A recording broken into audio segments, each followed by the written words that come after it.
So, with all the ridiculous announcements out of the way, I'm going to get on with it and hand you over to our speaker this evening, who's talking about creationism in the UK, which is a very scary thought.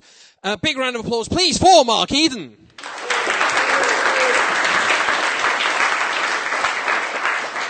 Thank you very much. Thanks for inviting me here. And yes, I'm wearing the shirt for a bet. I'm going to go through this very quickly. There's a lot of material. I'm told that we don't want to interrupt things with questions because when we finish, we're going to all get a drink and then you can throw loads of questions at us with mics and things. So if there's something you want to quiz about, please make a mental note and ask us later. This talk is entirely UK-based, very significantly different from the situation in the States. I'll be passing stuff around that's from the UK. Please let me have it back at the end, otherwise you can have a good look and a good ruffle through it. Who am I to be stood up here talking to you? I am just a skeptic in the pub. The British Centre for Science Education sounds very grand. We are named after the National Centre for Science Education, which is a professional body with about 10 full-time staff in the States, where they have an awful lot more to do than we have to do. I'm one of 6 members of a committee, the BCSE, the British Centre for Science Education. I'm the intellectual lightweight. I'm doing an Open University degree in biology. We have professors of organic chemistry, biology, genetics, etc., who are part of the committee. We are a single-issue organisation, and I'm not going to read out everything that's on all the slides, but we are a single-issue organisation that just concentrates on creationism in UK science classes, which might be news to a lot of you. But I'll go through some examples of things that happen now, and I'll also, seeing as you are skeptics in the pub, I'm going to try and challenge you and get you to think about what, if anything, we can or should do about it. We spend very, very little time arguing with creationists, and I'm going to suggest attempting to argue with creationists using arguments based on logic and evidence aren't really very effective. I'm going to suggest other things you can do, how you can argue against creationism to the powers that be. And I'm also going to talk to you about how you can argue with creationists using arguments that aren't based on logic or evidence and why they might work. So we'll get onto that as well. If we get time a little bit later on, we'll play a little game. These are the sort of main topics I'm going to go through. Don't know if anybody here listens to Skeptics' Guide to the Universe, where they play science or fiction. If we're all good, we'll have a game of creationism or fiction. So these will be articles or little sayings that I've cropped up, and you've got to decide whether they've been made up by a creationist or made up by me. So it could be challenging. We usually wager the odd pint on that one as well. I'm going to spend no time at all actually dealing with any creationist arguments. Very big topic. We could spend a whole night doing that, but I'm going to try and look at this from a slightly different point of view. First thing I'm going to try and convince you is why you should be more interested in creationism in the UK. And the first thing is they are the high achievers of the non-skeptical world. I believe here you've been involved in the anti-homeopathy campaign. Is that right? The 1023 campaign. You started it. Very good campaign. Homeopaths are amateurs compared to creationists. Homeopaths argue with chemistry and medicine. Is that right? I don't think there's much else that they disagree with. Perhaps chemistry and medical reality, perhaps, and maybe the odd taxman. Creationists deny both of those, and biology, physics, geology, astronomy, cosmology, history, philosophy. In fact, the first thing I'll pass round is a book that is from the States, and it's just so you can have a look at the headings that are in this. If you are interested in a certain aspects of science, there will be a listing for it probably in here. So one of the reasons you should be more interested in creationism is because you can indulge your own sceptical endeavours looking at the bits that you're interested in. So I'll just pass that around. You think the moon landings was a difficult conspiracy theory to believe in, but it was a piece of cake compared to creationists. The moon landings would involve, a few hundred or perhaps a few thousand people keeping a secret for a few decades. The creationist conspiracy theory is that the whole of science, we're talking multidisciplinary, multi-generational, international conspiracy of scientists and most people of faith as well in the world are all in one conspiracy together. So that's another reason why you should be interested in creationists.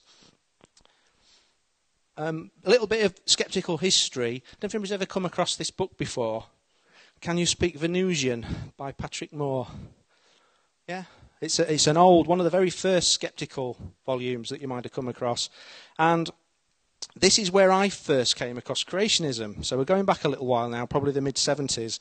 And this is a book that Patrick Moore discusses the views of various independent thinkers. And creationists have probably their appropriate place. They're in a list that includes a chapter called Ice, Ice Everywhere, which is the Nazi theory of the universe based on ice. I'm not making it up, it is in there. The one that comes after them is about Atlantis.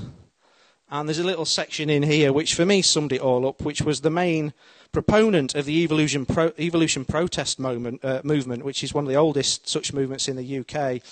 She was quoted in the Belfast newsletter as saying that on every Sunday morning, she always fastened up the swing near Budgerigard's cage on Saturday evenings so that it would be able to disport itself on a Sunday. So that's the kind of dedication that I thought we were up against. It's a little bit silly, and that's where I thought the creationists came from. I read a book by Richard Dawkins called The Blind Watchmaker. I don't know if anybody's read it. Fantastic book. I read this book in late 2005, and part of the book promotes the use of a piece of software that's available on the web to actually see evolution happening. So I blindly typed in Blind Watchmaker into Google and pressed the button and got about 15 pages full of creationist material, including an article talking about some material that had been sent to the UK schools by a creationist group called Truth in Science. I happened to have a school parents' evening the next day and this to the head of science at my kid's school. And sure enough, they'd seen the material and they hadn't realised that it was creationist material, which made me think either they weren't very good at science or this material. That's what really got me interested in this. The quality of the material that they've got, the huge number of arguments, and the fact that they cover all these different areas. These things are the least of it. We could spend the whole evening just talking about the different areas of science that they deny. So there's one reason why you should think about creationism. You do get added extras with it, though.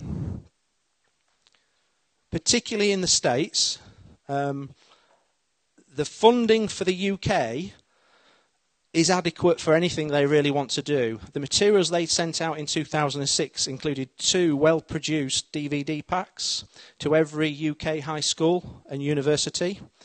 There's a textbook I'll show you in a second, which was likewise sent to thousands of high schools as well. And the funding tends to come from the right-wing groups in the States. One of their views is the rapture, the end of the world.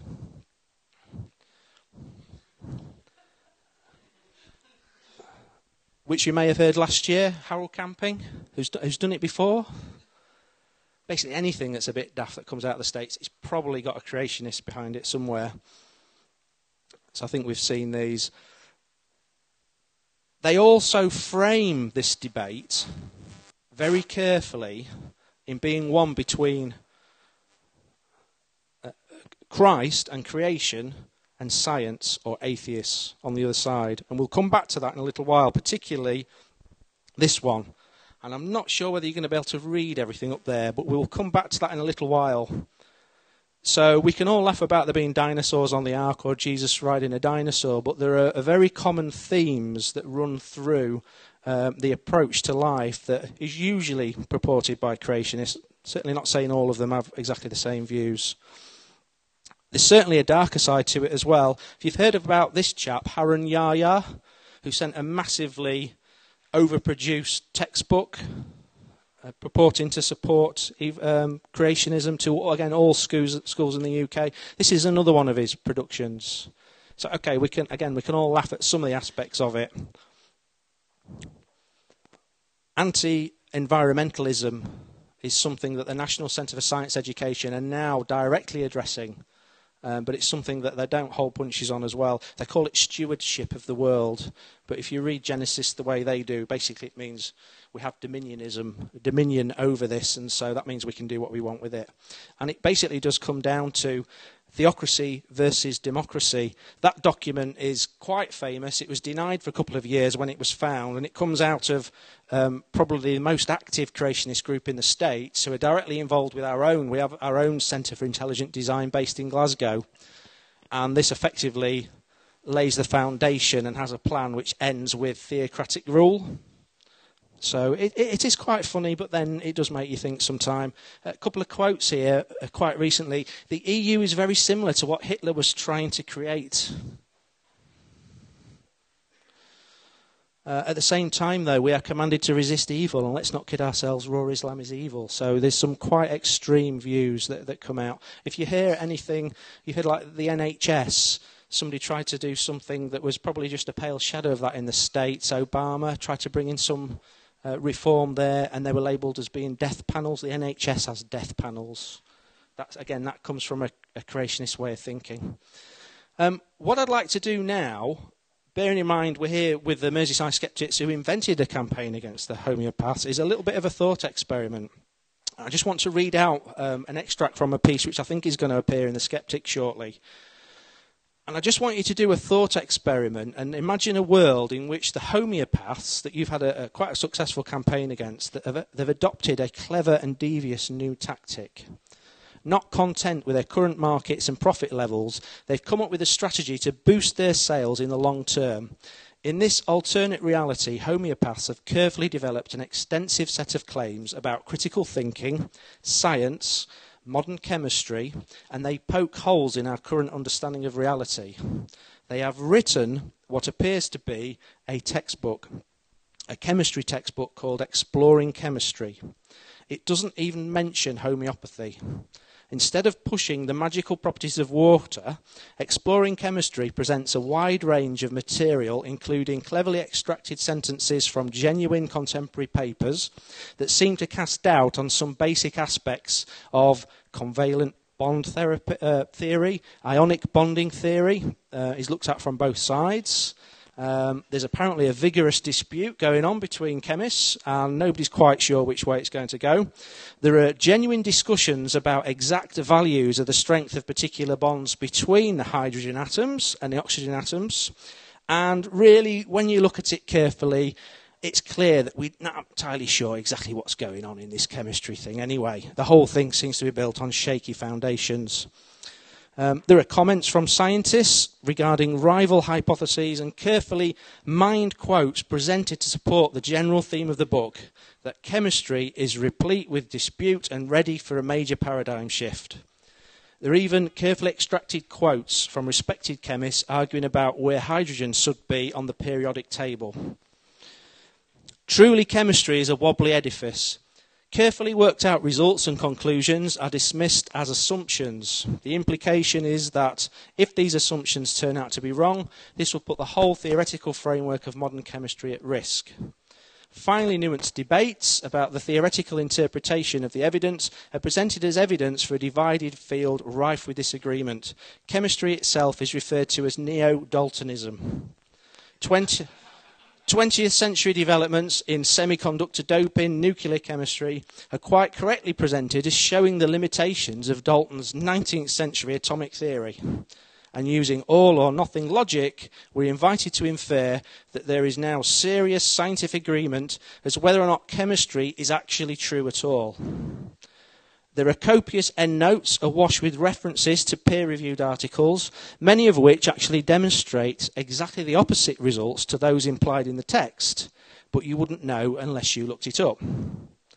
Explore Chemistry includes a well-written introduction and chapters on critical thinking, which even a skeptic in the pub would not disagree with. They're well-written and are obviously placed to put the casual reader off guard. Now, in this thought experiment, the textbook does not sit in alternative medicine bookshops. It has, in fact, been sent to every high school in the UK with an accompanying letter of recommendation from a tenured science professor at a reputable UK university who states in his letter that this book confirms with the national curriculum, is an excellent resource for students and teachers. This book has been mailed to every school librarian in the country, who are asked to put it into the library science section and to request more free copies if they required. Public libraries and universities receive similar mailings. Thousands of these books have been sent out. Already, homeopathy sales are slowly creeping upwards. Now, in the strange world of this thought experiment, I am sure you would be doing something about it. Perhaps you'll do something similar to what I'm suggesting here. Perhaps you'll ring up the National Association of School Librarians to try to warn them about what's going on. Imagine your reaction if you manage to speak to the chief executive of this Librarians Association and they tell you that they do not take sides on matters of scientific controversy. And to be honest, this kind of call really isn't welcome. In this country, we have free and open debate. Librarians are not censors, and the children should be allowed to see both sides and judge for themselves. Click. Okay, that's just a thought experiment. That hasn't happened with homeopathy. But it has happened with biology. This is a creationist textbook called Explore Evolution, but it doesn't mention creationism or intelligent design. It just knocks holes in biology. It was sent to every UK school and college a couple of years ago. There's a copy with it of the letter from the science professor that sent it out, Professor Andy McIntosh, who's a professor of thermodynamics at Leeds University, and by all accounts a very good professor at what he does. But he thinks the world's 6,000 years old. He states in this letter that this book is suitable for use and fits in with the national curriculum. I'll pass it round so you can have a look. I've got a friend who teaches science teachers, and he likes to surprise them with a pile of creationist literature in a set of textbooks. In fact, he gives them an exercise to do. He says, well, we're going to look at a load of different textbooks, and I would like you to assess which you think are good or bad. And go away for a couple of hours, come back, and we'll see what we get. They often spot the one with Jesus on the dinosaur. Most of them pick up on intelligent design. I've not heard of that before. That's a bit strange. But more than half science graduates, so they've already got a science degree, fail to spot that book in a lineup. And it's gone to every UK school. It went to the librarians because the first set of materials they sent out, they sent to the heads of science, and we got the word round there. The call with the head of the School Librarians Association actually did happen, and I had that call, and that was the response that I got.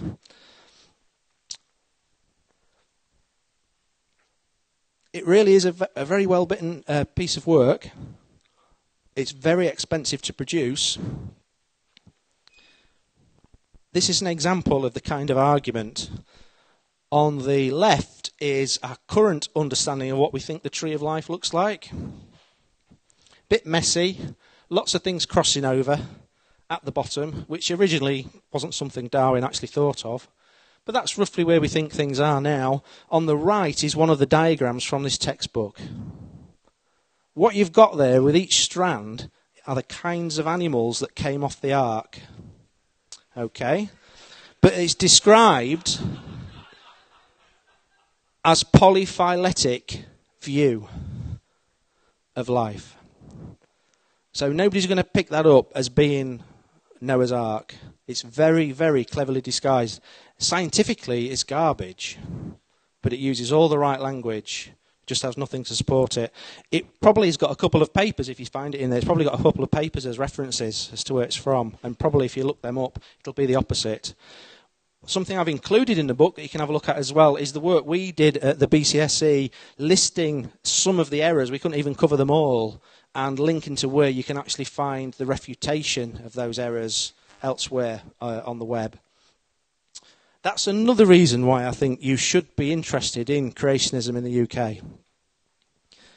That happened a couple of years ago, so let's have a very quick update as to where things are now.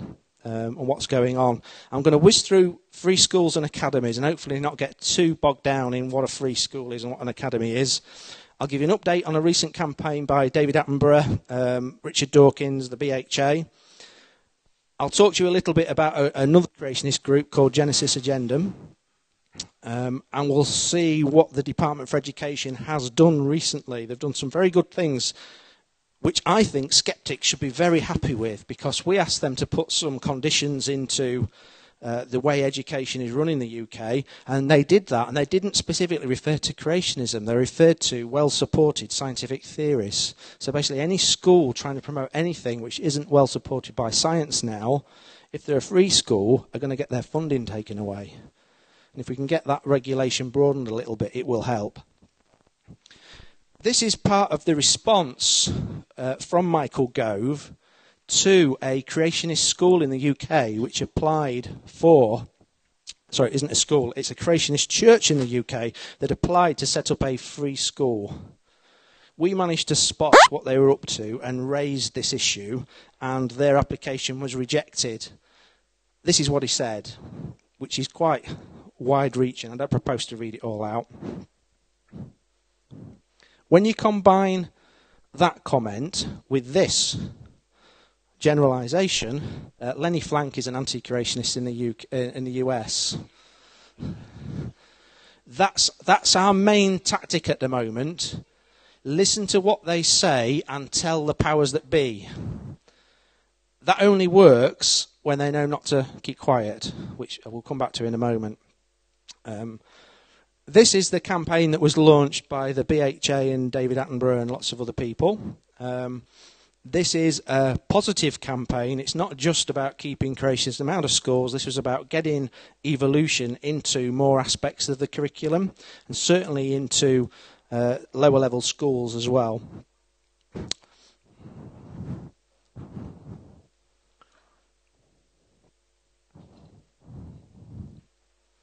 This is the actual rule that they've put in. Evidence-based view or theory of any view or theory of any kind contrary to established scientific. So there you go. As skeptics now, you find anybody promoting something that doesn't fit in with that, you've at least got something to point to. Let's look at that actual example that I gave you before. Everyday Champions Church, Everyday Champions Academy. This was announced, this was a quote from the guy who ran the campaign to get free school status, Pastor Gareth Morgan, as quoted in the Times Education supplement. So he's quite plain there with what he wanted to do. He obviously realised he dropped a clanger, because he said this in the comments to the same article online. He's wishing to clarify the subject, but he still can't help himself. He still talks about it being promoted. He genuinely does not know that it is regarded as being woo. You know, he honestly and genuinely did not realise that. So that's what he said, and then he finishes it off with this. Now, we couldn't find anything on the church materials other than his comments that suggested they were creationists. But we had a bit of a clue. We had a good hunt round, and we eventually found a chap called John Harris, who ran the school discovery nights for the church at the local schools round about. And he was a little goldmine. Free schools do not need to follow the national curriculum as long as they teach a broad and balanced curriculum, he said. Such a balanced curriculum will teach as a scientific theory that there was definitely a worldwide flood, and that this theory is superior to what mainstream geologists maintain. At this point, we picked up who this guy was and started prodding him a bit. These are some of the quotes we got. Modern biology is a religion and not science. The government, schools, teachers and scientists are all involved in a fraudulent conspiracy to defraud and are engaged in the brainwashing of children. Dinosaurs are not extinct because they survived Noah's flood on his ark. The Natural History Museum is wrong. The Bible is inerrant, and if you accept modern evolution, you can't know right from wrong. So this was some of the stuff we gathered together. I showed you a little bit of this earlier. He's considered their application. He's told them that I don't see how you can avoid promoting this stuff. You honestly, genuinely believe it. So I'm sorry. I'm not sure I can trust you not to sort of promote this in every other aspect. This is the response that went up when they were declined.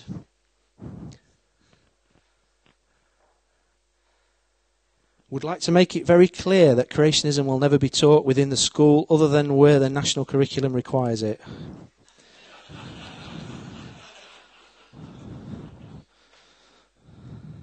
It's a sad fact that certain sections of the press and some internet bloggers have decided that because the church itself has creationist beliefs, it follows the school will teach creationism. Embedded as a belief is what they said before. Creationism embodied as a belief. So there's a question there, can we believe them? We don't know these people personally. I'm sure they're very genuine folks. But should we be giving public money to them to run a school?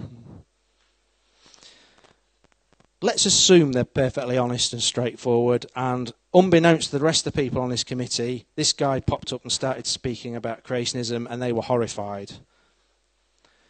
They have sacked him. He's no longer in charge of the application because they've reapplied. It's now called Exemplar instead. What is different about your proposal this time? And the answer is not a great deal. The church is no longer the sponsor organisation. The school will no longer have a designated faith status. But other than that, the application remains exactly as it was. So that's one example. So we don't know. We're half a dozen people, and we've probably got about 200 members around the country, trying to highlight where we spot things are going on. We can let other folks who are closer to that school know what might be going on and ask them to highlight it.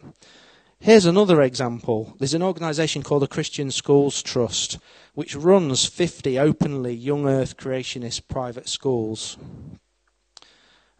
Something to stress, and we've wrestled about this at the BCSE, but we are definitely in favour of free speech.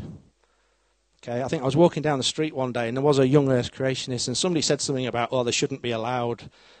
And I made a bit of a fuss about it and said, no, I don't want to live in a country where they can't spout that rubbish. But I just don't want my tax money going to pay for school to teach it, that's all. So these are private schools doing things that we wouldn't agree with, and arguably there's a massive debate there about, the rights of the kids themselves versus the rights of the parents to choose how they're educated. Very deep water. There they are at the moment. They're now starting to apply for public funding, and that's where we do get involved as a group. Lenny's Law comes into play as well. I'll give you some of the information from that in a second. I don't know if you can read all this. I'll pick out some of the highlights. These are their own surveys of their own students, talking about their beliefs at the end of the education process. God created the world as described by the Bible, 78% agree. Science disproves the biblical account of creation, 19% agree. Now they're applying for free school status. As a bit of an aside, they were involved on a radio debate on Radio Sheffield a few months ago, and the BHA have a creationist stroke faith schools coordinator, and he was on there, and the debate became one of atheists against atheists against faith schools.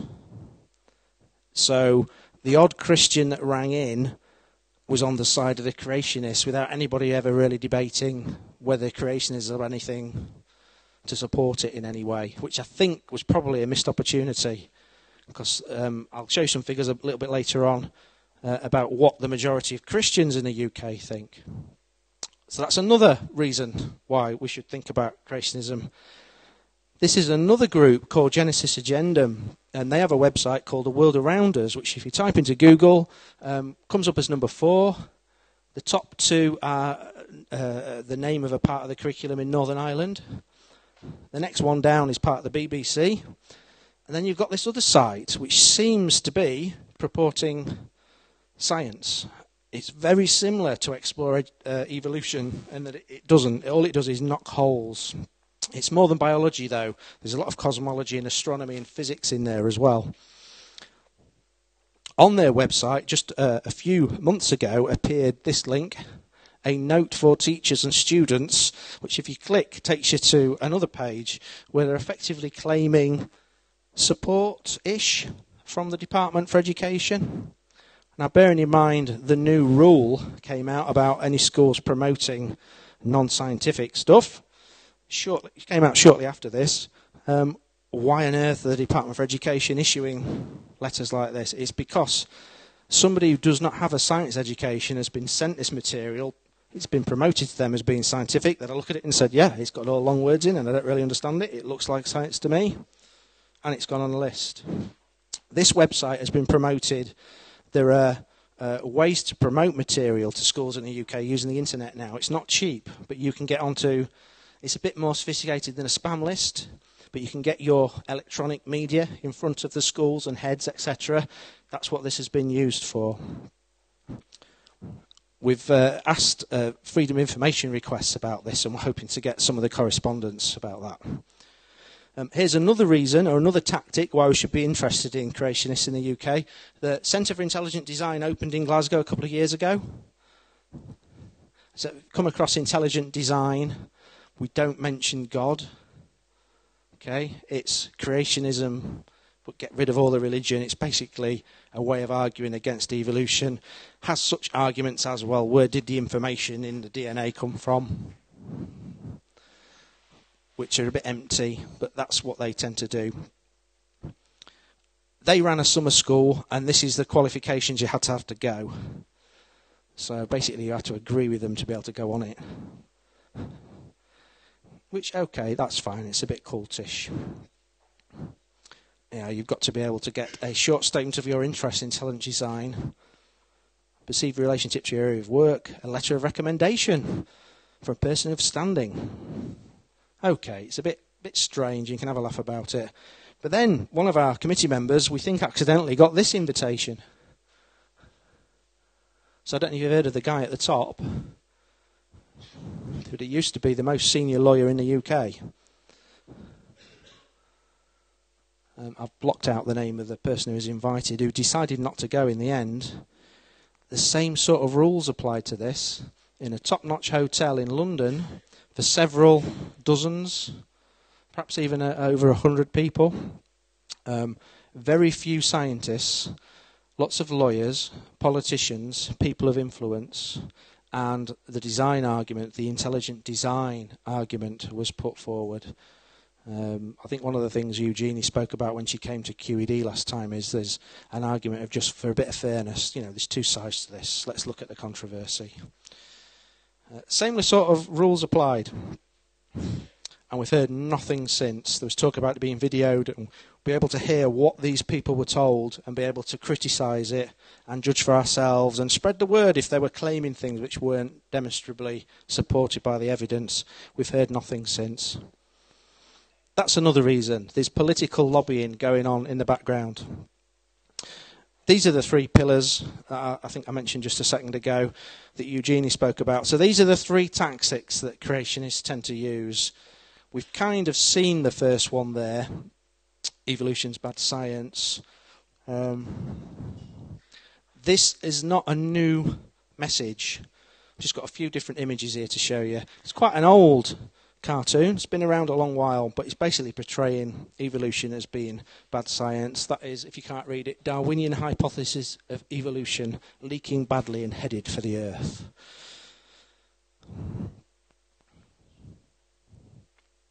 And it's no better than ancestor worship. That is the actual wording of a sticker that had to go on textbooks in America. This is a poster from a lecture given in Manchester last year by Haran Yaya's group,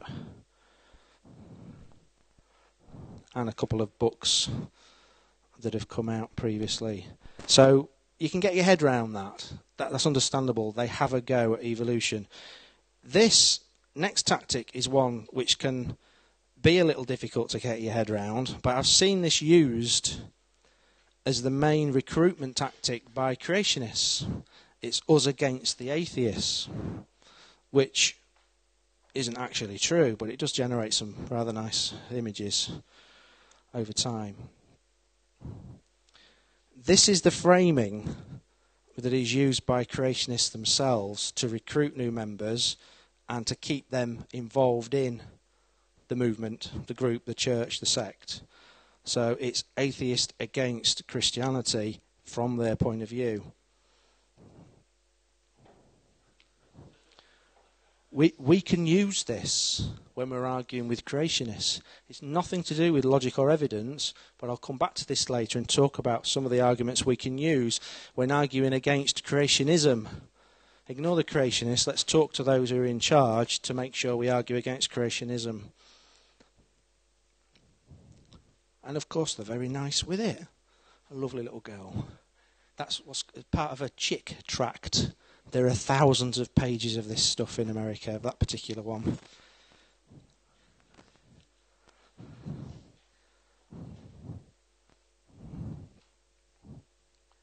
This next one wasn't written by a creationist, but I like it.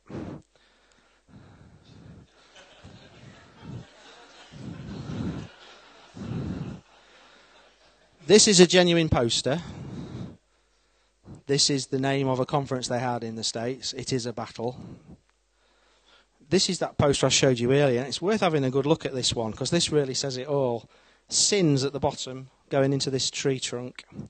Biological evolution is the main trunk, yeah, above where it says no God, and the axe is creationist, chopping away at the trunk, okay. But what's interesting is the stuff that's the fruits of evolution, literally. Have a look at that. What have we got? Okay, secularism, fine. Hard rock, okay. Inflation.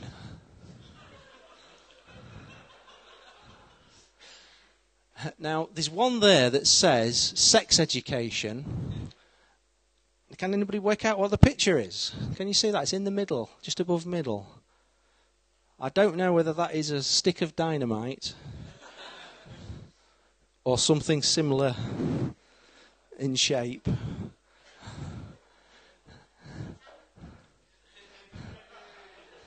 Maybe, I'm not sure.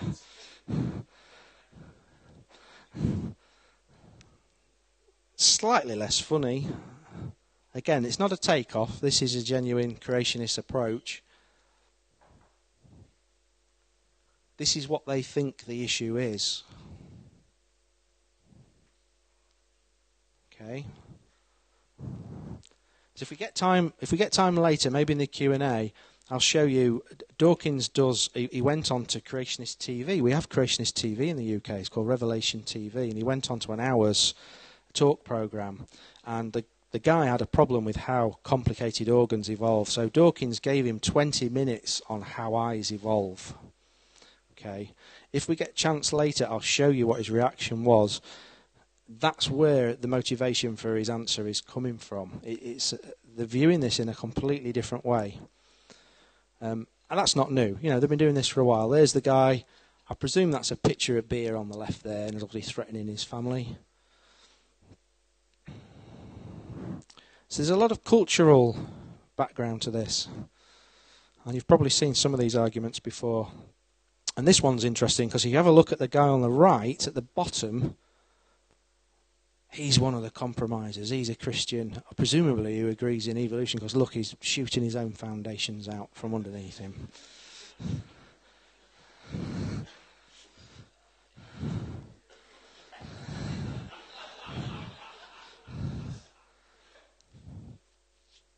But then something like that is chilling, I think. Answers in Genesis are the group who run the main Creationism museum in the States, and they're gathering funding. In fact, they announced today they've got the final bit of ground they needed to buy, the bit of land to buy. They're building a full-scale replica of the Ark. Now, they're building it on dry land. So they obviously know something. Why are they building it on dry land? Okay, this only came out this week. I don't know if anybody's seen it. Richard Dawkins did a poll which made some very interesting reading, and he was focused on it from an atheist point of view. And they did a sample of 2,000 odd people, and those who said that they did or would have answered the census that they were Christian, they went on and asked them these other questions. And there's just one that was in there that directly relates to this, and there are the figures for it. Now, it just took me a minute to get my head around it, because should not be taught in UK state-funded school science lessons. So you agree that it shouldn't be taught, yeah? So strongly and tend to agree, what's that, 38, 24 in the middle, yeah? So now these are people who identify as Christians, and this is one of the reasons why the BCSE does our very best to be religiously neutral. We do not try and argue about whether God exists or not, because there's an awful lot of potential allies out there, and indeed existing members. One of the most vociferous members on our forum, if you go and have a look at it, who calls some terrible names, some of the creationists, he's a Church of England vicar. So he's seen it from the inside. The real battle with creationism in the UK as we speak is happening in the churches, and in particular in the Church of England, which I don't know, I may be making assumptions, but makes it a bit inaccessible to most of us. It's not somewhere we can reach into and influence. One of the very big differences with the States. So remember, the creationists pitch this as it's us against the atheists, but the reality is that that's not even true. I mean, we actually do agree with them, because, you know, if we're atheists, we disagree with them, but actually they're wrong. There's lots of Christians who agree with us, more Christians who agree with us than agree with them. Here's some more images of It's Only Fair to Teach the controversy. I couldn't find too many images promoted by creationists, actually. I don't know why. Maybe it's just a verbal thing. A lot of these are by the other side, like this one, which is just taking a mickey. But this is a genuine creationist production. So there's a few for you to look at. So yeah, they try and promote this. Teach the controversy. Let's see both sides. It's fairly easy to knock holes in it. Leeches, flat earth, etc.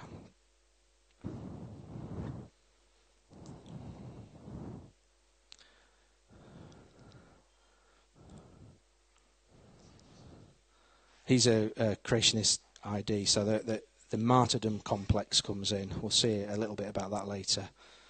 But this is definitely true. I think Eugenie said a little bit about this when she came last time. The tactics are evolving. There's a very strong selection pressure the other side of the United States for creationists to disguise what they think as science, and we're just getting the end results of that over here. We don't have the same selection pressure, we're just getting these other species of creationists coming over. Okay. I think somebody mentioned this one to me earlier. Okay. So let's think a little bit about, if we're interested in this topic, and all I've really done is give you reasons why it's difficult for us to do anything about it, what can we do about it? Let's try and examine why people hold these beliefs. Some quite high-functioning people. The chap at Leeds University has written plenty of papers and done plenty of research. I don't hear, and I'm not in a position to judge, but I don't hear or see anybody saying that his work is not up to standard at all. But in his personal life, he's got these extreme views. This is one way of looking at it. I don't have the answers, all the answers here, by the way. I've got a couple of different perspectives on this particular problem, and this is undoubtedly one of them. This is part of their identity, and that comes first. And then the arguments to support it, as long as you've got something you can say, it doesn't really matter what's in the sentence. That's where you are. So for us, there are massive implications to how we should discuss this with committed believers in creationism. This is what appeals about creationism. They're all good things. We would probably say they're all reasons why we believe in science. So the fact they use these reasons, surely we can't say, well, they're stupid for using the same reasons we would perhaps quote for our belief in rationality and science. But from their point of view, this is how they see it. So there's been varying views on how we can try and tackle this problem over previous years, and Darwin himself had a very gentle way to do with it.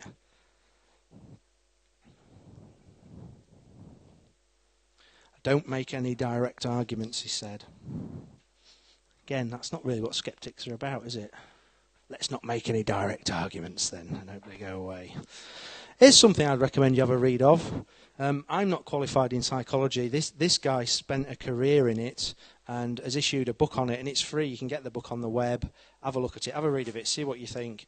I like it because it's got lots of evidence in it, backing up all his comments. It's very short. He didn't publish any of this during his career because he thought he'd get the elbow. And he saved all this data up and published it after he retired and got his pension. RWA stands for right-wing authoritarianism. And it's not meant in any political sense. It's a psychological description. And a right-wing authoritarianism tends to support people in positions of authority against minority groups. So you think, actually, that was not the opposite of creationists, but no, that sort of fits their picture. And these are some of the things that they tend to do. They accept arguments because they like the conclusions.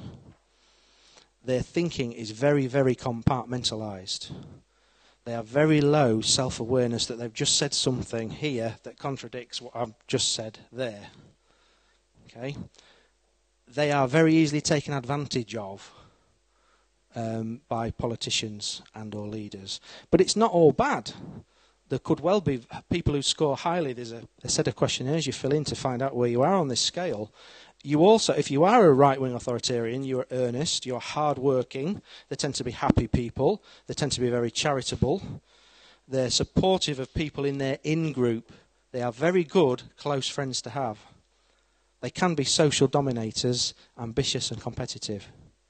But you are not going, and I'll just quote from his book, you are not going to get anywhere arguing with authoritarians. If you won every round of a 15-round heavyweight debate with a double high leader, an extreme measure on this, over history, logic, scientific evidence, the Constitution, you name it, if that was in an auditorium filled with high RWAs, the audience would probably not change its belief one tiny bit. In fact, the evidence shows they might even cling to their beliefs more tightly the wronger they turned out to be. You can measure that effect. Trying to change highly dogmatic, evidence-immune, group-gripping people in such a setting is like pissing into the wind. Okay. Another way to look at it might be this then. The top diagram, the diagram you can see now, that groups atheists, creationists, the rest of Christians, and the arrow is just showing where the interactions tend to be. I'm happy to be contradicted here. This is just a personal view. But if there's going to be interaction between these groups, there tend to be between the atheists and the creationists about this particular topic. And inevitably, both groups are trying to pull people into their group. Now, if you actually look at that picture in a slightly different way, and look at it from the point of view of where somebody might journey in their life, shall we say, from one view to another, they'd be much more likely to travel through those kind of arrows. You're highly unlikely to go straight from being a creationist straight to being an atheist. Now, I'm not saying it doesn't happen. I'm sure it does happen. But it's certainly going to be easier to get somebody to move a little bit from wherever they start to wherever they end up. So I guess it's a question, really. But is this the conflict? Well, yes, this is the conflict from this point of view. If we look at it from that point of view, though, which surely is the point, then pull back a little bit. That's what the Dawkins results reveal, and they're very consistent with the Evangelical Alliance's own poll results over the last 10 years as well. So I still haven't told you how to argue with these people, have I, or to argue against them. So here's a few ideas. Okay, not guaranteed to work, and don't spend the next 3 nights on the internet arguing with creationists and then complain to me. So rather than have arguments based on logic and evidence, do this instead. Talk about ethics. Talk about the ethics of creationists, that they've been told a story and you can point out that there's a fact missing. Don't argue about whether the fact's missing or not. Talk about the ethics of why they have been told something with a fact missing. So if a creationist starts talking about intelligent design, irreducible complexity, you can argue about that till you're blue in the face. Or why didn't they know that irreducible complexity was spotted by a guy back in the 1930s called Muller? And there have been papers about this. Okay, he called it interlocking complexity, but it's the same thing. Why haven't you been told this? That might get them thinking about the authority of these figures that they're following. The second bullet point is very difficult to do, but is very, very rewarding. Now, this is a strange hobby. I do admit this. I love creationists. I go and watch them speak. I find all the different aspects of it fascinating. I'm interested in the biology. I'm quite interested in some of the other science as well. The psychology behind it I find absolutely fascinating. The politics is interesting as well. And there's some funny cartoons. And I've seen enough of them that I can go and do this now. And it does work. It does work. Conspiracy theory. Point out to them the scale of the conspiracy they are buying into. As I mentioned before, it's international, multidisciplinary. It's been going on for 150 years. Are they seriously suggesting there's a conspiracy where everybody else is deliberately setting it up against them? Okay. Knowing both sides, play the religion card. I mean, I don't know if you can read that.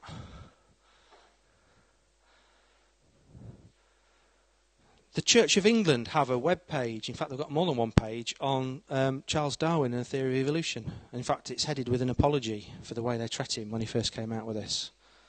Not many creationists know that. They like to portray themselves as leading all these other poor Christians against the atheists. They don't realise most of the Christians are actually on the atheist side in terms of accepting science. Try and point it out. Play the religion card also comes in with the problem of evil, which is much, much more focused for your creationists who believe in the Bible literally, meaning God does interfere constantly with the world. They're the type of people like Pat Robinson, who's been on the TV and spoke about the tsunami and the reason why it's people's fault, that God has done this to them, etc. The problem of evil is a big problem for your woolly, friendly Anglicans. It's a massive problem for the creationists. Most people on this world have been touched by tragedy. And they have to apportion that directly to something their God is doing for a reason. It's the type of thing that can jar them a little bit. Insisting on taking the Bible literally can lead you into all kinds of problems.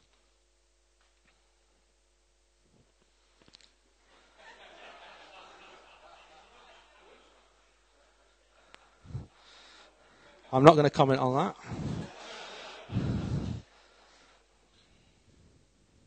So, I suppose what I'm trying to say is, I would suggest try and have the right argument. Try not to have the argument on whether this fact or that fact supports what they're talking about.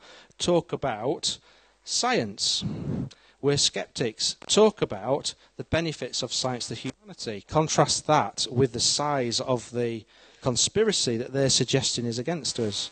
I think it was Carl Sagan that said that we've built a society that's based on science and technology where hardly anybody understands science or technology. They're the kind of arguments that we need to be making. There's this common comment that science is a priori anti-religion. You can't have God in the lab, which isn't entirely true. There are plenty of papers, there are some papers out there, I should say, that test specific supernatural claims. You could argue homeopathy, maybe even is on the border of that, but certainly there have been experiments to test the effects of intercessionary, I think they call it, prayer, where somebody's poorly and people pray to help them get better, and it would appear that actually that makes them slightly worse than the other groups that don't know they're being prayed for, or the group that wasn't prayed for at all. So if the claim is specific enough, science will test it. So if the creationists, want to make a specific claim, science will test it. So don't let them tell you that it rules it out a priori, because that's not the case. This is the kind of claim that they do make. That isn't testable.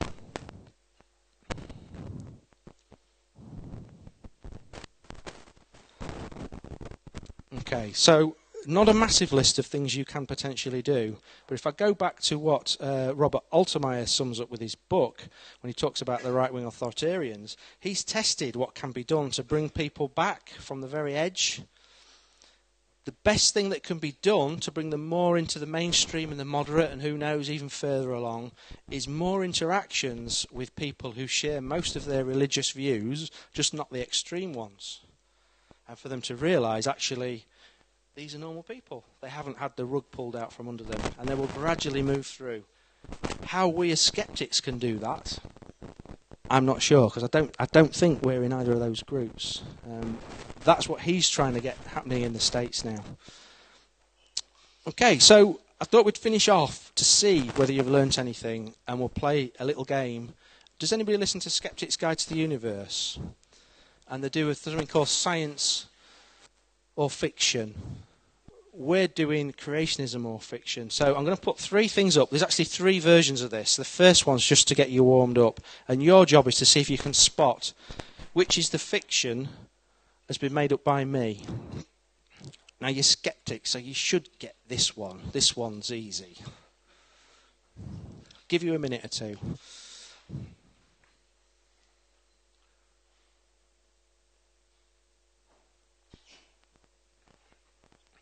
So what do you reckon then? Who's going to vote for bananas and peanut butter, a proof of creationism? Anybody?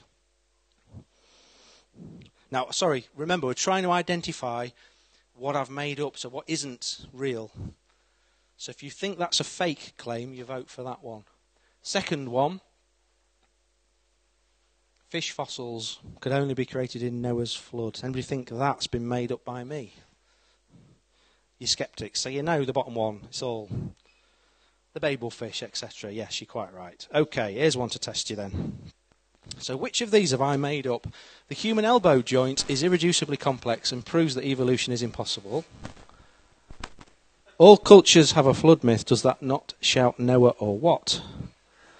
Man and dinosaurs lived together. It says so in the Bible. In fact, dinosaurs helped to build the pyramids. So who's going to vote that I made up A?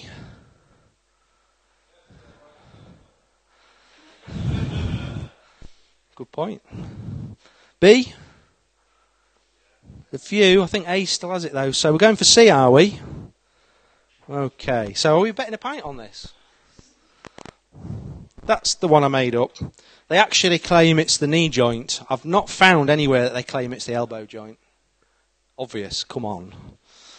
The bottom one that you probably went for is definitely true. There you go. I knew I'd have to prove it.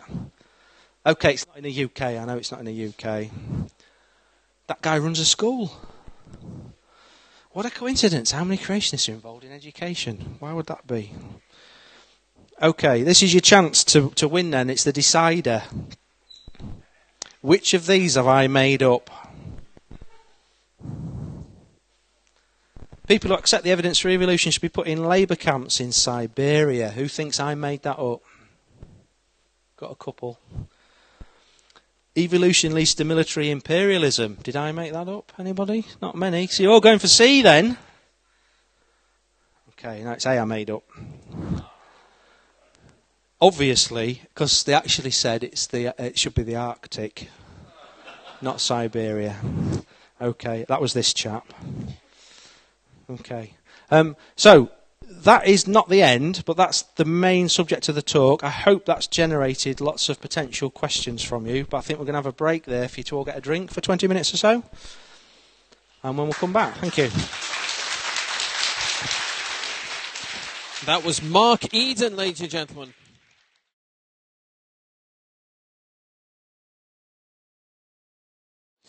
Okay, so, taking your questions, please, another big round of applause for Mark Edon.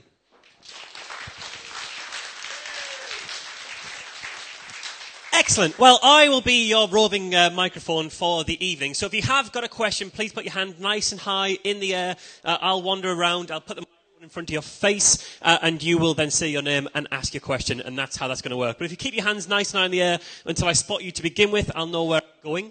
So who's got a question? We have one down here. Come on, ask some questions, people. Actually, I have the most important question before we start, because this is proven as the most important question because it was on Radio 4 the other day. Obviously, you're against creationism, so you must know the only thing that's important about this. What's the full title of the Darwin book he's got in front of me? Just in case. Better Than Dawkins. All right, that was a bit of a shot down. I thought that would work. You had the answer. All right, we'll go here for a question first, and I know I've got a couple at the back, so we'll start here. Hello.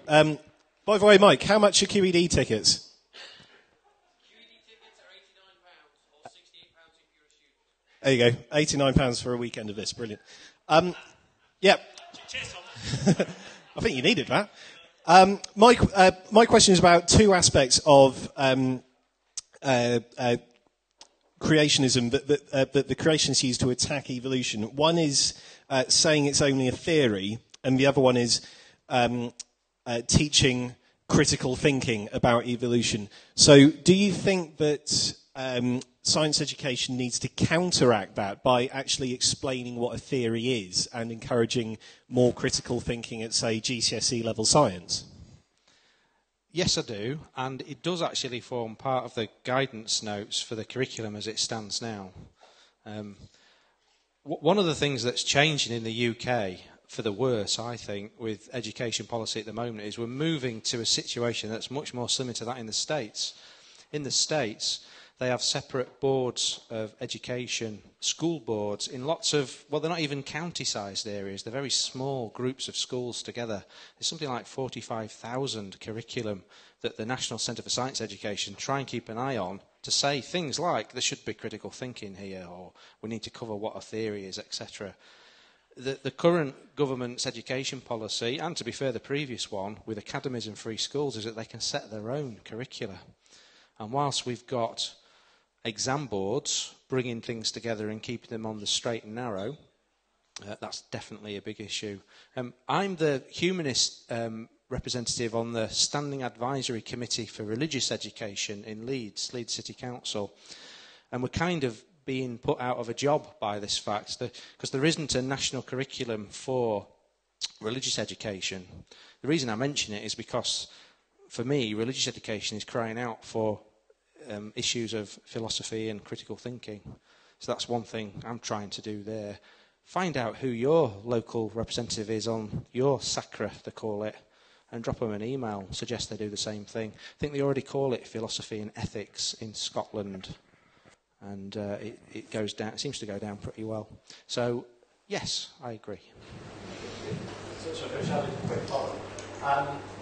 When a creationist says, "Oh, it's only a theory," shouldn't scientists be saying, "Yes, it's a theory. Theories are good. That's what we want." Because they seem to get more defensive at the moment, saying, "Oh no, actually, it's fact."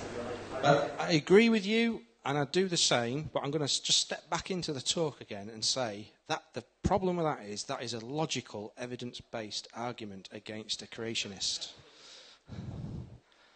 Now, if there's somebody else watching, or if that's in a public forum, yes, it's worth doing. On a one-to-one basis, you're wasting your time, I would suggest. But I take your point and I agree with you completely, if you see what I mean.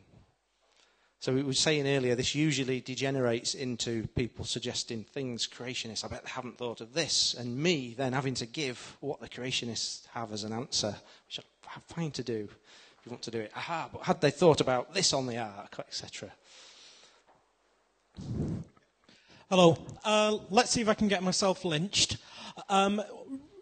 You've talked a lot about the weaknesses of creationism. I agree that they're there. But let's ask, what's the harm? Really, who cares about it? Give me examples of definite harm caused by it. Okay. We come from the point of view of science education's a good thing. When I say we, the BCSE.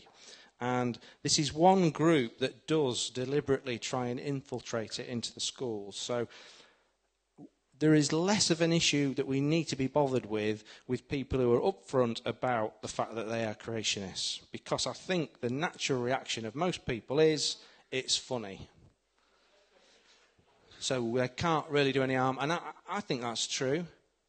The textbook that I showed you earlier, the websites, some of the presentations that are being made to people in power, where the C word is not used, creationism is not used, the G word isn't used. This is being presented as a genuine scientific proposal, a scientific point of view. It's a controversy that's worth treating with respect. When you have people in a position of power, that's when you start to have a problem. And that's where, when you start to look across at the states, where their constitution forbids the promotion of religion in classes, and has therefore sort of generated this species of creationism. They put people on the moon. I think we probably all agree with that, don't we, in this room? The Americans put people on the moon, and now half their population think the world's 10,000 years old. So that's a potential example of where things may go. So I'm not suggesting that that could happen tomorrow. More specific examples. On our website, we offer to keep people's details confidential and offer what advice we can should they come across situations like this. And we probably get 2 or 3 a year reports coming into us, and we're not particularly well known, so I guess there's other circumstances out there. We were chatting earlier. I've mostly mentioned sort of Christian creationism. There's obviously other religions that have creationists as well. One example we had last year was from a librarian of a Muslim school in the Midlands who had taken supplies of books that were delivered, and they were by Harun Yahya. And that name didn't mean anything to her, but these were early readers. And so there were like card books with a cartoon on and a few words. And it was a picture of a man with a beard, and the words were, Darwin was a liar. Now, this is for a primary school, a state-funded school in the Midlands. Now, I'm not suggesting people are going to stop taking normal medicine and take homeopathy instead and drop dead because of that, but that is still something I care about. I think science education is important. I go back to what I mentioned earlier about Sagan. There's so much in this world that is built on science and technology. There's so much potential there. We need to raise the quality, the standards of science education. And this is just one way we can try and do that to stop some of the people who are trying to sabotage it. Blimey, hang on, wait, there's a microphone for a reason. All right. As I said, can I just rebut for a second? Tom raised the excellent point about, theories are good, and your response was, but that's a logical reply to a creationist.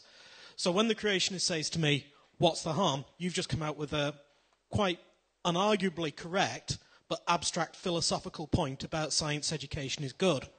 My question was about definite specific harm. Can we give examples? I don't know what sort of category you want, other than if people are being told that... let me give you another example then. After QED last year, I was on a train going home, and the girl, slightly old girl, I suppose, young lady next to me, got the Bible out and started working through some stuff. So I struck up a conversation with her. And she volunteered. I didn't say anything about where I'd just been or this type of thing that I'm involved with anyway. She's of the opinion that scientists are liars and that she was lied to at school and she shouldn't trust what she's told by scientists. Now, she's easy prey for other folks. She's going to bring her kids up not to believe what they're told by their science teachers. And that results from the church she happens to go to, which we know about, that's up in Newcastle. So, but I do think if you want me to rank them in order, I'll certainly put homeopathy up there and creationism here somewhere. Excellent. We've got a question here, I believe, and then I think we're going further to the back of the room, but we'll start here. Oh, sorry about that. I'm actually a teacher. I'm a lecturer at a further education college, and I'm a physicist, and I teach physics. Sorry about that. Reverse square law. I know. Shut up. I just didn't want to get beer on it, all right? And I do have, even till this year, occasionally students standing up and shouting at me saying that evolution is a lie. And I'm the physics teacher, and I say, take it up with the biologist. I don't care. I do care. Thank you very much. I do care. But I've been suspended from the last one who said to me, evolution is a lie, it's all made up, science is crap. I said, why are you on a science course then? And he said, because I couldn't get onto any other. And I said, that's fine. Shut up, you twat.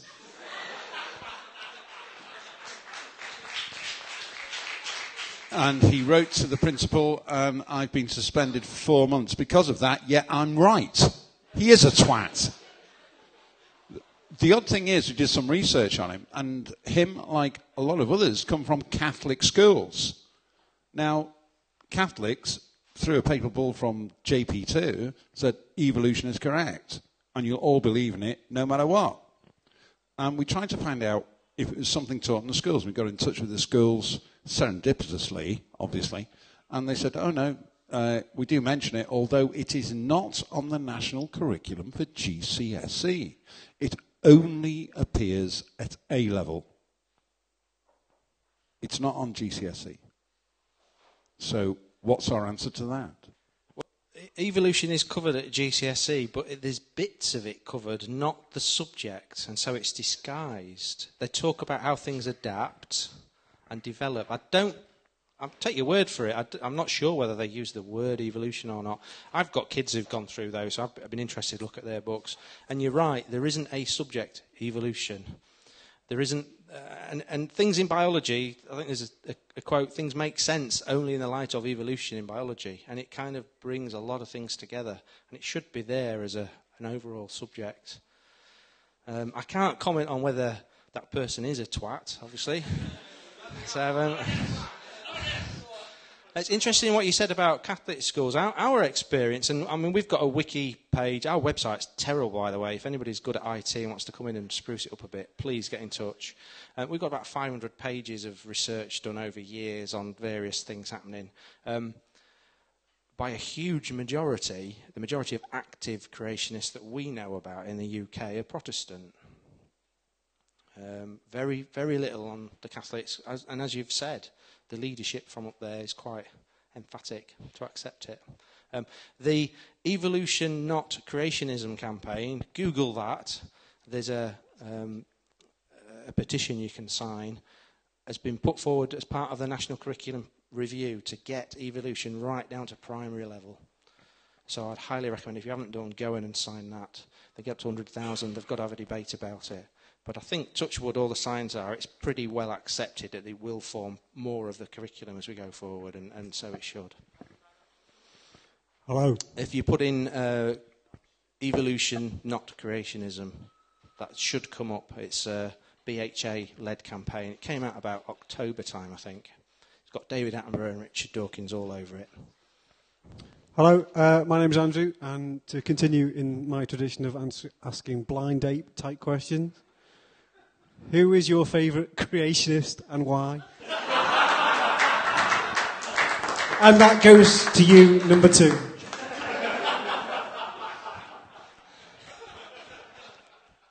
Well, my first creationist that I saw face to face was a chap called John Mackay. He's Australian, comes over. It's very interesting. Another aspect of this, if you want to get into the history of the different creationist movements, one of the biggest ones in the world at the moment is run by Ken Ham with a Creation Museum. He split acrimoniously from John Mackay and Creation Ministers International in Australia and the States. And this makes me sound like a conspiracy theorist, but there are accusations of necrophilia. I'm not making this up.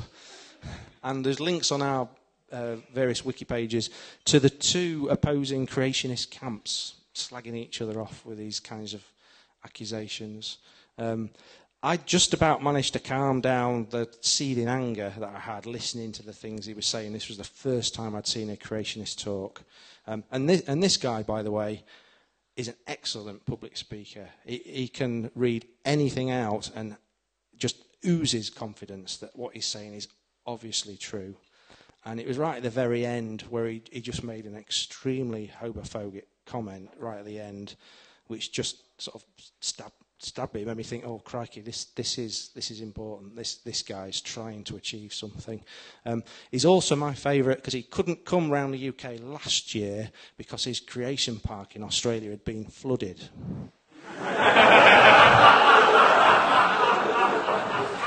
True story. Right, do we have another question? Excellent. I've got one over there with Andy and one over here with our resident plant biologist, Garant.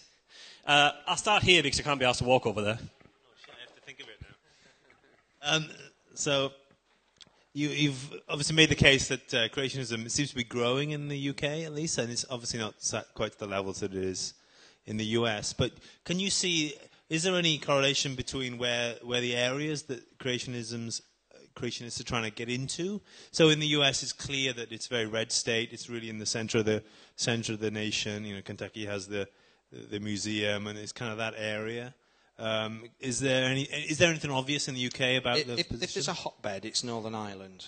Now that's based on a survey of statements on church websites, which were hundreds, which took us ages to do. But there's a big concentration there. All three people, the main people behind the Centre for Intelligent Design, based in Glasgow, are all from Northern Ireland. But it's very scattergun. There's about maybe 20 people actively trying to get into and touring schools and churches and things around the UK. There's a real mix. In the last year, a couple of them have gone to Florida. They've gone. So if you look at the surveys, it seems to be a relatively stable core of about between, say, 15-20% of the who would describe themselves as evangelical Christians that are 6,000-year young earth creationists.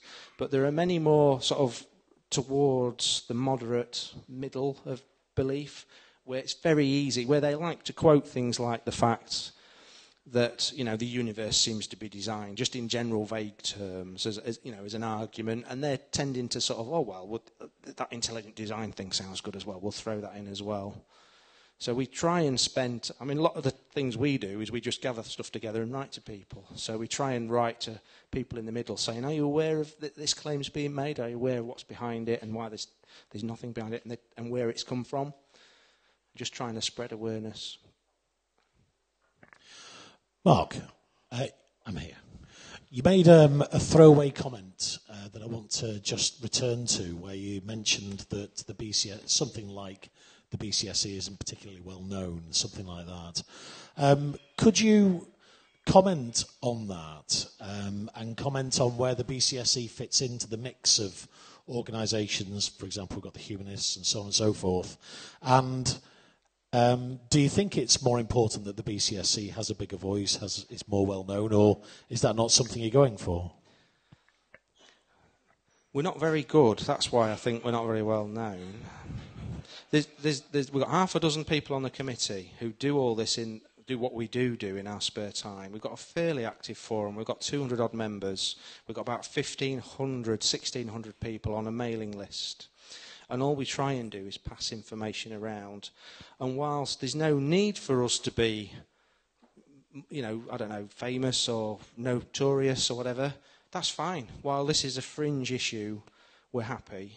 But we can see there are dangers. They're very easily stopped if we can get the right information to the right people in time. Part of the reason we started doing these talks, only started doing them next year, is just to try and cover that off. Membership's free. If you do put us in on Google, you'll probably come up with there's a smear site against us, BCSE revealed. Go there first, it's fantastic. It's much better than our website.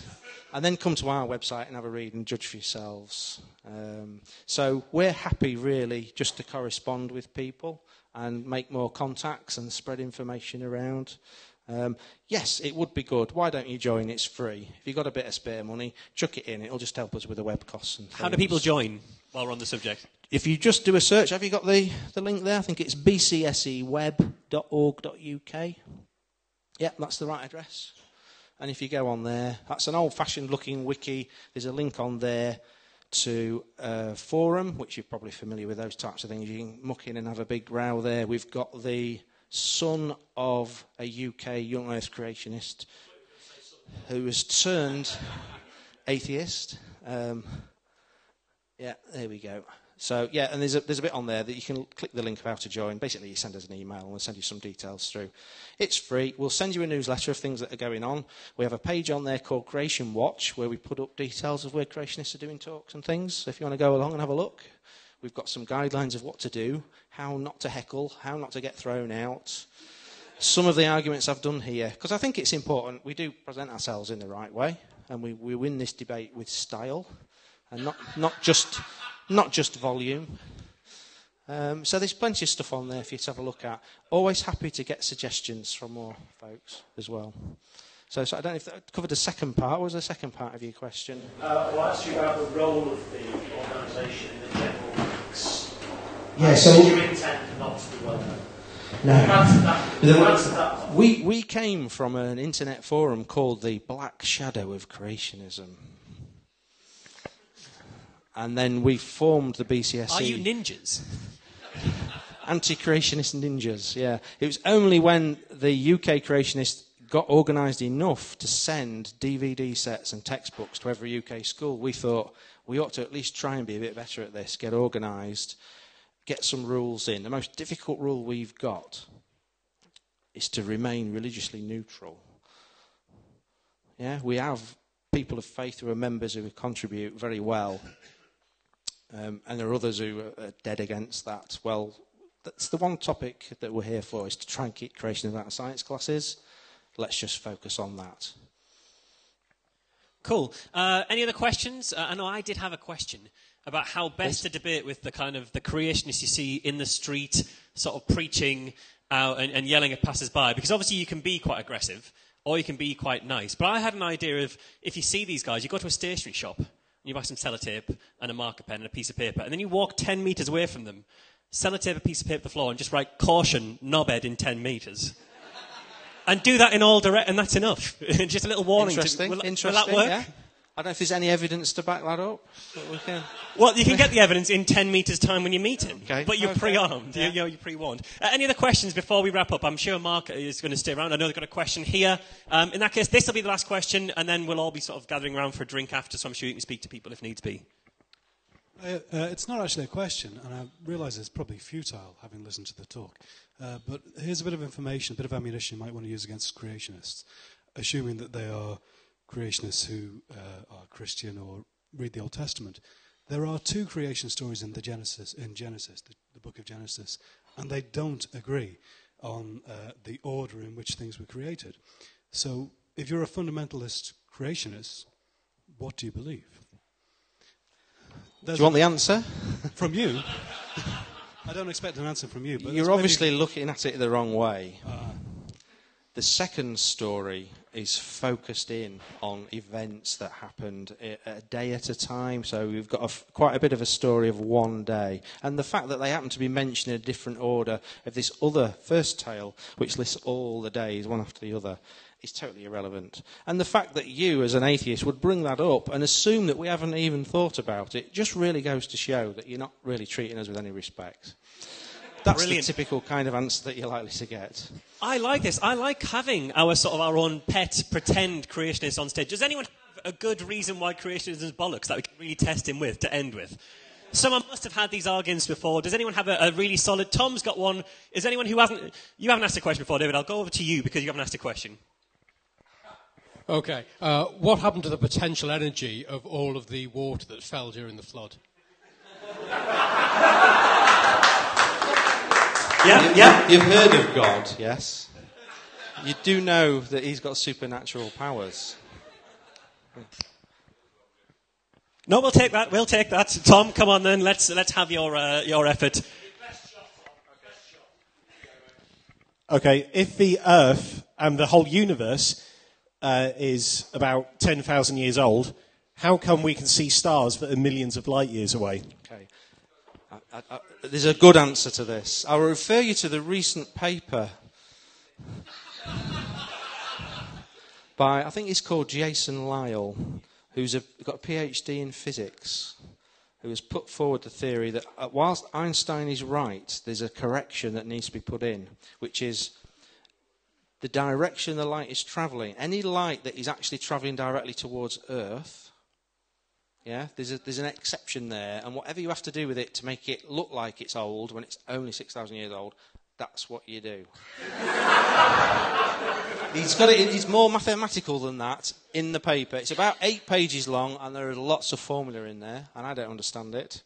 But it's probably, I'm sure it's absolute nonsense, but they'll refer you to that paper and all the calculations and ask you to tell them exactly what's wrong with those calculations.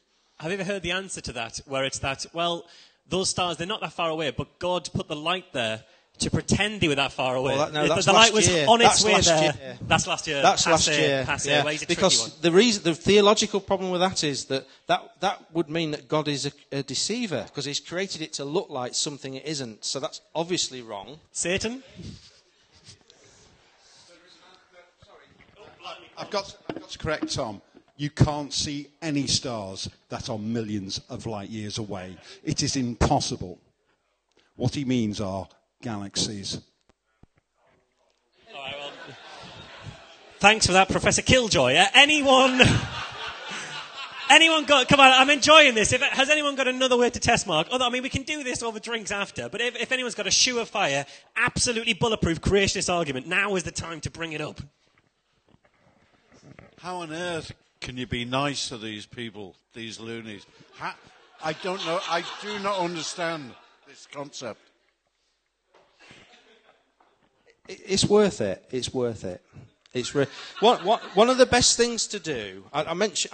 We've had to whiz through an awful lot of stuff tonight, but the theological arguments against creationism are extensive, and it is worth learning some of them, because nudge the nicest creationist in the right way, and they will start being extremely nasty about most of the rest of the Christians in this country. They will really have a go at the Church of England. They will really have a go at Catholics. And to anybody who's round and about, you've realised what these people are like. And the issues about the speed of light and this, that and other go away. I don't directly answer your question, but if you can keep nice enough and let them be the nastier ones, I think that helps a lot.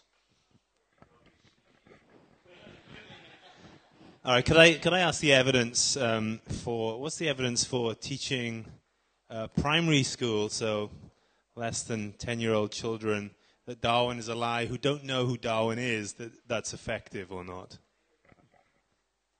So if you tell them that Darwin's a liar and they don't know who Darwin is... It was an easy reader book. It's teaching them how to read. I don't know.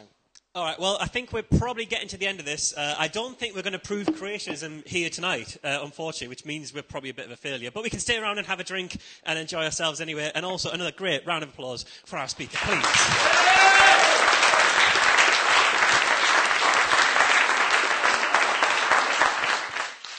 Mark Edon, ladies and gentlemen, the fantastic Mark Edon.